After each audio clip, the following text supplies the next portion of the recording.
3. No joke, third time. I don't know why, but technology's hating me today. So we're going to talk about the conservation of energy when it comes to including springs, and this is a very traditional physics problem. I did it, so you have to do it, things like that.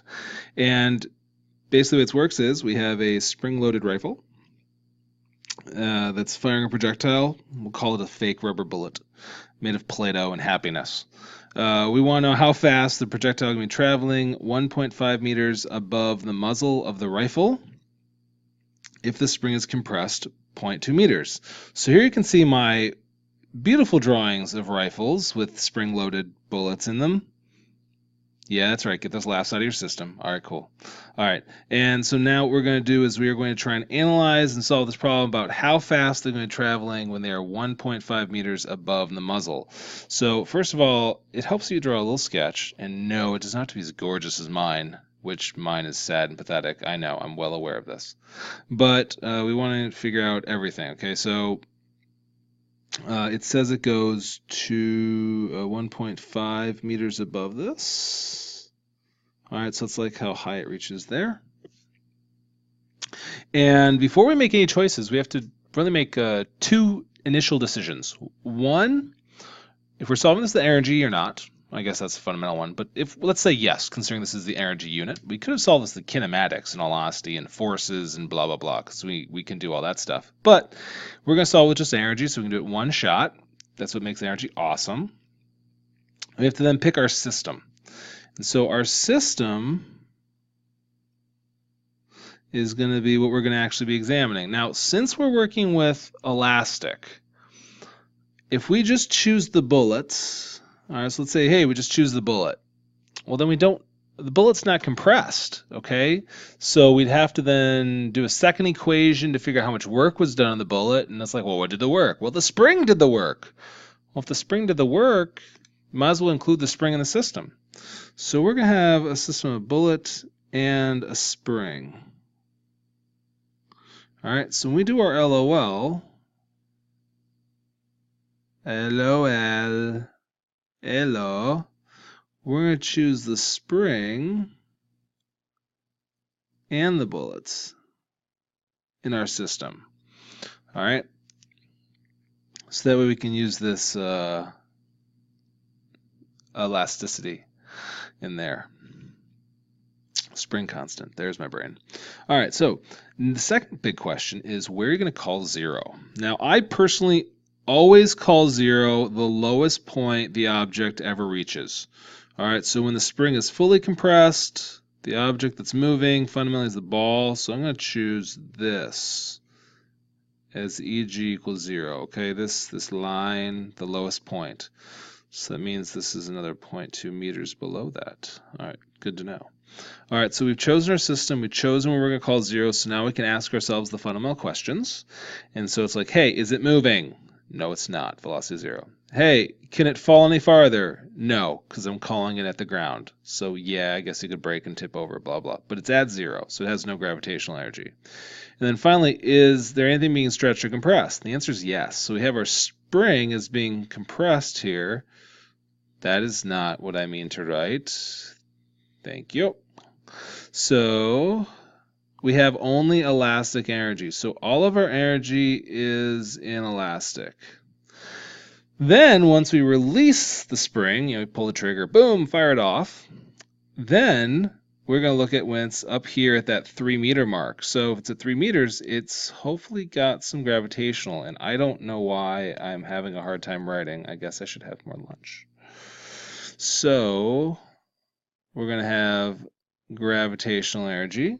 And we want to see how fast it's moving, so I'm going to assume it's going to have kinetic. Now, I guess I could be horribly wrong. Maybe it's 0, or maybe it's a negative and blah, blah, it doesn't work. Okay, but let's make these assumptions. And so now I'm going to say, hey, well, energy, I'm going to guess it's got more kinetic than gravitational. That's dyslexia. I'm going to assume it's got more gravitational than kinetic.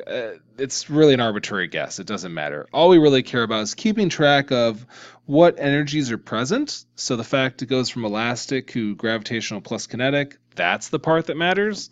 The actual numerical values, that depends on the question and things like that. If you want to know exactly how much of each it had, then things like that. But this is just to get my brain in the right place. So now that I've got my LOL kind of all figured out, now it's a matter of just plugging and chugging. All right, this is where all the brain power takes place, making sure I get this right. Well, most of the brain power. I gotta make sure I keep things right. So I've got elastic to start with, so I'm going to replace that with the equation for elastic. So 1/2 kx squared equals the equation for gravitational, mgh, plus 1/2 mv squared. So now I've got all of my equations here, so now I just need to do some substitution, plug and chug, it's good to go. So let's do that. So we got 1/2, my k is 200, as it says up here. And then my displacement, or how much it's been compressed, it was compressed 0.2, don't forget to square it, equals mgh. Well, the mass was 0.1, g is 9.8 as always. Now height, this is where people make the mistake. Height is the distance away from what you're calling 0. So I'm going 1.5 above the muzzle, and then it was released 0.5 above that, and so it's compressed another 0.2, so really 0.7 plus 0.5, the actual is 2.2. So I could have chosen different 0 levels, and I could have had different energies. I could have technically had like negative energy if I start off below 0, things like that.